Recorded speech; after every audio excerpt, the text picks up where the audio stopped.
طبقين وعدة صالات وحجرات مبنية من الطوب اللبن بموقع تل حبوة على بعد 3 كيلومترات شرق قناة السويس بمنطقة القنطرة شرق بمحافظة شمال سيناء. وقد صرح بذلك وزير الآثار. وأشار السيد الوزير أيضاً إلى أنه قد تم كشف داخل هذه المباني عن دفنات لهياكل آدمية وحيوانية من عصر الهكسوس. العديد من الهياكل الآدمية وجدت مطعونة برؤوس السهام والحراب، مما يدل على عنف المعارك الحربية والتي دارت بالموقع بين الجيش المصري بقيادة الملك أحمس الأول والغزاة الهكسوس حين تم طردهم من مصر. البعثة كشفت أيضاً عن عدد من مخازن الجيش المصري وصوامع للغلال، بعضها دائري والأخرى مستطيلة تعود لعهد الملك تحتمس الثالث والملك رمسيس الثاني. قدرت كمية الغلال التي تحتويها بأكثر من 280 طناً، مما يشير إلى ضخامة عدد الجيش المصري في عصر الدولة الحديثة. يذكر أنه جاري تنفيذ مشروع للحفاظ على المباني والقلاع المكتشفة لما لها من أهمية بتاريخ مصر العسكري وكذلك العمارة العسكرية في مصر القديمة كأقدم منظومة دفاعية في العالم القديم، وأعداد الموقع كمتحف مفتوح للتاريخ العسكري على مساحة 1000 فدان ضمن مشروعات تطوير محور قناة السويس سياحياً.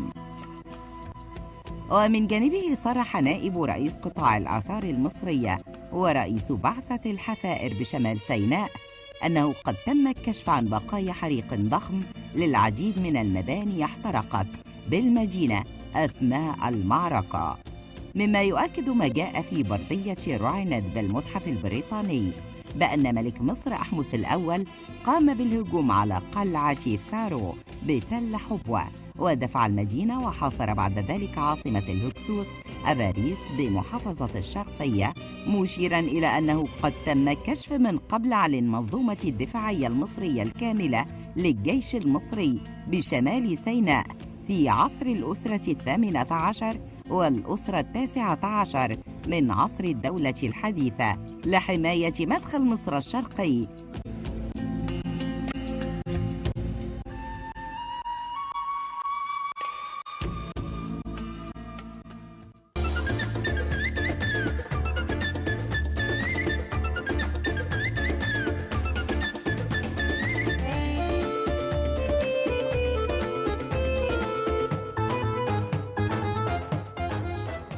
ارجع لحضراتكم مره تانية مشاهدينا، وبنبدا معاكم اول فقره من فقراتنا. زي ما قلنا النهارده كده عايزين نغوص في التاريخ، نكتشف اسرارنا، نعرف تاريخنا بجد، تاريخنا اللي بنفخر بيه كلنا واللي بيستحق ان احنا يعني نقدمه لكل العالم ونقول له هو ده المصري من بدايته، المصري القديم اللي قدر ان هو يعني يبتكر في كل المجالات، وقدر ان هو يكون عبقري في كل المجالات، واخذ منه العالم كل الافكار وبدا ان هو يصيغها بعد كده. لما بنمر بالاحداث بنقول الاحداث دي مش بتاعه النهارده، لما بنمر بالحروب بنقول الحروب من زمان، مصر طول عمرها مستهدفه، مصر دايما كانت محط انظار الاعداء بشكل كبير للموارد الكتيره اللي ربنا سبحانه وتعالى حبانا بيها، ودايما كانت البوابه الشرقيه سينا كانت المدخل الاساسي لكل الغزاة. يا ترى المصري القديم كان بيتعامل ازاي؟ يا ترى المصري القديم فقد من اولاده قد ايه علشان يحافظ على الارض ويحافظ على تاريخها؟ وايه الصور اللي كانت بتتعمل زمان وناخد منها الحاجات الحلوه وممكن جدا ان احنا نستفيد بيها من الحاضر؟ تعالوا نرجع لزمان مع ضيفنا اللي مشرفنا واللي دايما بقى كده بيدينا عبق التاريخ الجميل، استاذ بسام شمعة. اهلا بحضرتك ومنورنا يوم جديد كده ناخد منه تاريخنا الجميل ان شاء الله. ان شاء الله ان شاء الله. طيب استاذ بسام، يعني خلينا نرجع لورا شويه، عايزين نعرف كل حاجه، متعطشين ان احنا نفخر بجدودنا يعني ابائنا وبكل قرايبنا المصريين اللي يعني ما اعتقدش ان في زيهم تاني في حته تانيه من العالم. صحيح، بشهادتهم هم، يعني بشهاده الغرب والشرق العالم كله. والدليل على كده الايجيبتومانيا او الولع بالمصريات واللي كلنا عارفين عنه. النهارده عايزين نتكلم بقى عن الولع بتاريخ سيناء، شبه جزيره سيناء اللي هي كانت فيها ناس، ودي مفاجاه رقم واحد النهارده، وجدوا فيهم آثار لناس وآثار لمجتمعات عايشة من 8000 سنة. يعني حضرتك بتتكلم على قبل توحيد الأسرات وقبل توحيد القطرين اللي احنا بنذاكره في المدارس تملي، وكمان قبل حضارات كثيرة جدا تليدة ما قبل التاريخ. طيب الناس ديت كانت قاعدة بتعمل ايه في سيناء؟ سيناء كانت مشغولة وشغلة العالم كله تملي بثلاث حاجات. أول حاجة الناحية العسكرية الجغرافية بتاعتها، ودي من أيام المصري القديم وهي معروفة، وقامت العديد من الحروب والمواقع وشيدت القلاع والحصون العسكرية اللي الناس عايزين يذاكروها لحد 2006 اللي فات، لما اتعمل مؤتمر في ويلز هو الأغرب من نوعه، اللي أنا شخصيا حاطط عليه علامة استفهام قد كده. ليه العالم كله مجتمع في ويلز علشان يعمل مؤتمر اسمه التحصينات العسكرية والدروب الحربية، الطريق الحربي اللي عمله المصري القديم، ونقاط التفتيش البوليسية في سيناء 2006. العالم كله، بروفيسورات الدنيا كلها جت علشان تعمل هذا المؤتمر. ده كان رصد للأحداث اللي تمت فيما مضى، بيشوفوا المصري القديم فكر ازاي وعمل ايه، وبيذاكرك وبيشوف ومين جيناته. بقى كمان اللي بيذاكرك. وانا عايز اشوف انت ليه اخترتي الحته دي. يعني عندكم في الفقره التقرير كلمتوا على تل حبو. تل حبو ده جنب في الانطره، وديت اللي لقوا فيها قلعه ثارو، وهي من القلاع الشهيره جدا في العالم، والبقايا بتاعتها وتم ترميمها والمصريين واخدين بالهم وكده. تمام. طب هو عايز يذاكر ليه قلعه ثارو في الانطره؟ ليه؟ هقول لك ليه بقى، بس عشان فكره قبل ما تقول محدش عارف يعمل معانا حاجه. لا بالاخر يعني. ما هي دي بقى النقطه. يعني كويس ان انتوا دلوقتي اهو بتصدروا بقى الفكر الجديد والعلم. فاحنا بنقول للمصريين خدوا بالكم على سينا، لان سينا حضرتك قلتي مستهدفه. في ناس تقول لك بتبالغ، هقول لك لغايه 2006 بيذاكر القلعه اللي انت عملتها من الاف السنين. مين بيذاكرك بقى؟ بروفيسور كذا وبروفيسور كذا. وانا بوصلك في لسته البروفيسورات لقيت بروفيسور اليعازر من جامعه بن غوريون. خلاص خلص. ازاي الحال؟ مساء الخير. ازاي الحال؟ بالظبط.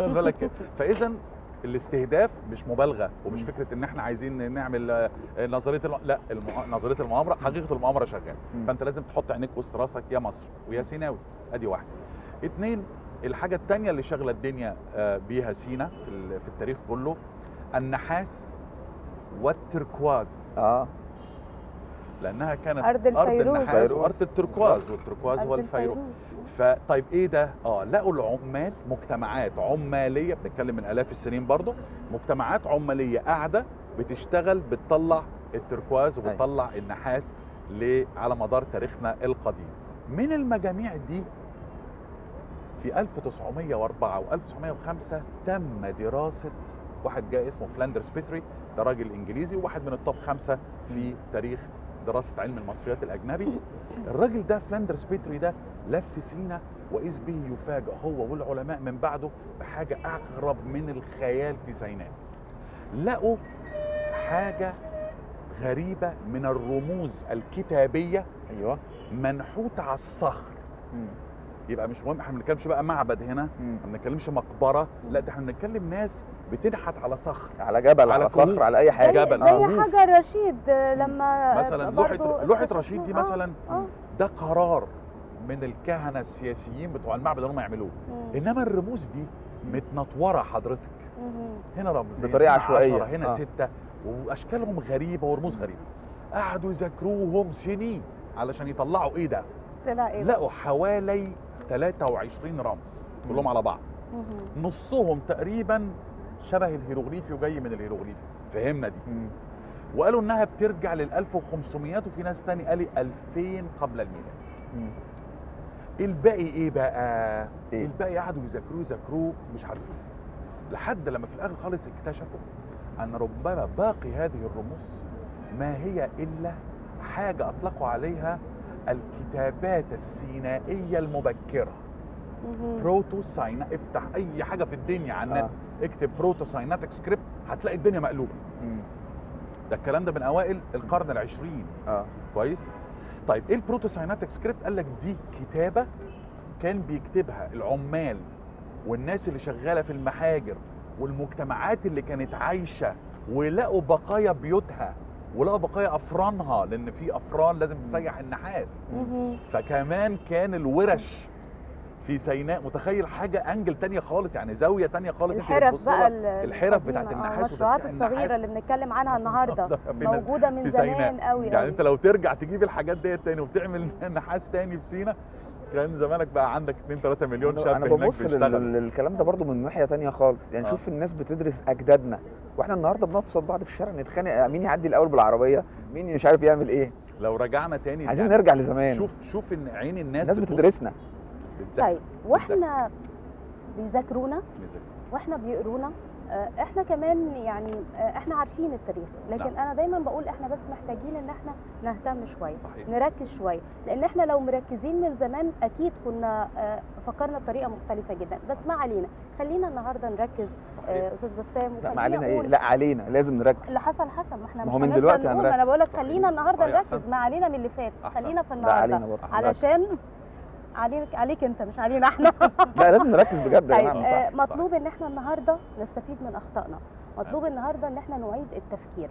خليني اخد زي ما حضرتك تفضلت وقلت ان سينا مستهدفه طول عمرها والحروب موجوده، لكن تعامل المصري القديم اللي قدر يحافظ وقدر يبني الحضاره دي كان ازاي؟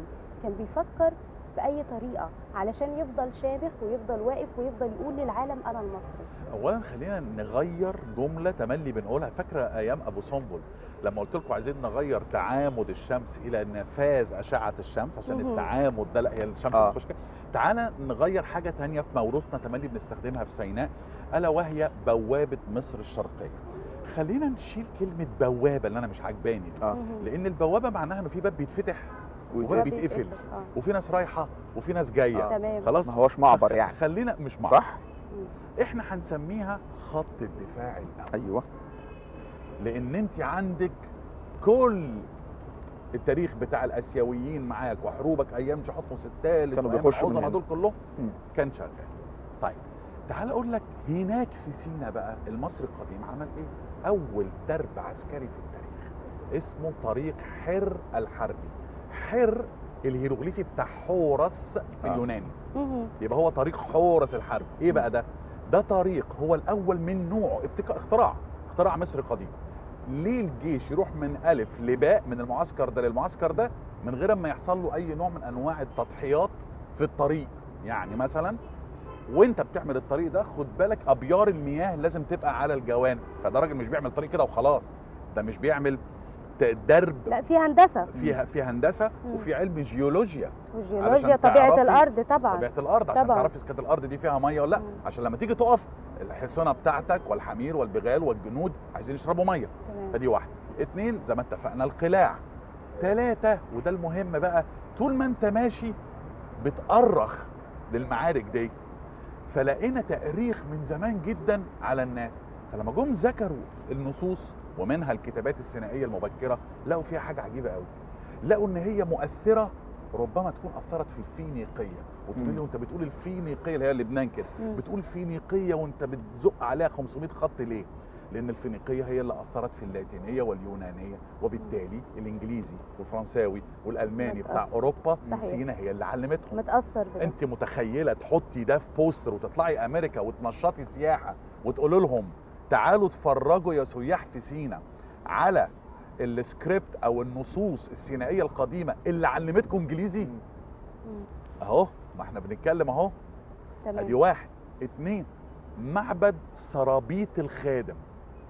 ده مكان في مصر في سيناء اسمه كده سرابيط، الاعمده الكبيره اللي هي بالطوب الاحجار دي اسمها سرابيط الخادم. خلاص. وده معبد للرب حوت حر اللي هي ربة الجمال.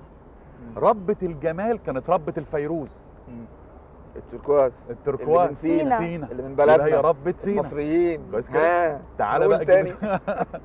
تعالى نجيب السياح نقول لهم تعالوا اتفرجوا 1 على الجمال، 2 على التركواز، 3 على اول واحده من اوائل الهجائيات في التاريخ اللي هي الكتابات السينائيه، 4 اول طريق حربي في الدنيا، 5 بقايا القلعه اللي شغله العالم كله.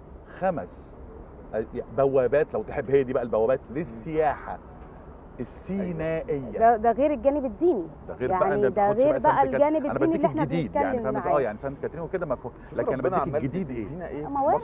كل حاجه تطلع منها مليون حاجه. صحيح. خيرات ما شاء الله، بس نستغل بقى الكلام ده. صحيح. وسهله الوصول. يعني سرابيط الخادم دي 40 كيلو من ابو زنيبه، يعني انت قريب مش بعيد. انا بس عايزه اتكلم عن جزئيه برضو شهداء. نعم. اللي برضو احنا بنشوف، وبالتاكيد عشان نبني الهرم، علشان نعمل المعابد، عشان نؤرخ لتاريخنا، كان في اولاد شباب صغير بنفقدهم. نعم. ونتيجه العمليات الارهابيه برضو، ونتيجه التفكير في الغزو، دي مش وليده النهارده، لا ده من زمان جدا ومن الحضاره المصريه القديمه. المصري القديم كان بيتعامل ازاي؟ كان بيتغلب على احزانه ويكمل طريقه ازاي علشان يقدر يبني ويعمر ويسيب لنا الحضاره اللي موجوده النهارده؟ تكريم الجنود في مصر القديمه، في الجيش المصري القديم، كان تكريم اعلى تقدير ممكن تتخيليه. فكان هناك النياشين. المصري القديم اخترع النوط، والنوط ده كان ساعات بيبقى عباره عن سلسله من الذهب وبه 3 ذبابات ذهبيه. نوط ال3 دبانات الذهبيه ده من الانواط الهامه جدا للعساكر وللجنود العظام بتوع جيش مصر القديم، وده ربما يكون هو اصل كلمه انا علقت دبوره او نوط الواجب العسكري اللي بيتكلموا عليه. هو ده النوط. نوط الواجب العسكري. والواجب العسكري ده ان انت عارفه مين من الناس اخذ نوط ال3 ذبابات الذهبيه لتفوقه العسكري؟ الملكه إعاحة. يعني في كمان واحده ست اخذت النوط العسكري لانها كانت جنرالة في يوم من الايام ودافعت. اما بالنسبه للشهيد فهي وجوزها سقننرع كان ملك مصر وحارب الهكسوس الحقاقسوت واستشهد في الحروب واتضرب بالبلطه هنا وهنا وباين على المومياء بتاعته القطع اللي في وشه. وتم تحنيطه من غير تجميل. يعني ما جملوش القطع اللي في وشه علشان هو فخور بده، المفروض انه كده. الاجنبي اخيرا هقول لك على موضوع الشهداء، الاجنبي كتب على سقننرع لما جاي يقول قال ذا مارتر، يعني لما جم وصفوا هذا الملك المصري اطلقوا عليه بالانجليزيه ذا مارتر، ودي كلمه الشهيد. بالتأكيد يعني مهما قلنا بنقول ان دم الشهيد ما بيروحش هدر، لكن بيكون في منزلة افضل مننا كلنا. منزلة الشهيد هي منزلة خاصة جدا، ربنا سبحانه وتعالى هو اللي كرمه وهو اللي قال على منزلته، وهو اللي قال ان هم شهداء، هم لم يموتوا ولكنهم شهداء عند ربهم يرزقون. احنا بنتكلم الكلام ده النهارده علشان نستفيد من تاريخنا ونعرف تاريخنا. فبنشكر حضرتك شكرا جزيلا استاذ بسام، وهنكون مع بعض دايما باذن الله ونلقي الضوء كده على كل حاجه حلوه في تاريخنا ونربطه بحاضرنا باذن الله. تمام. مشاهدينا الكرام، الفقره اللي جايه فلاح مصري اصيل ربى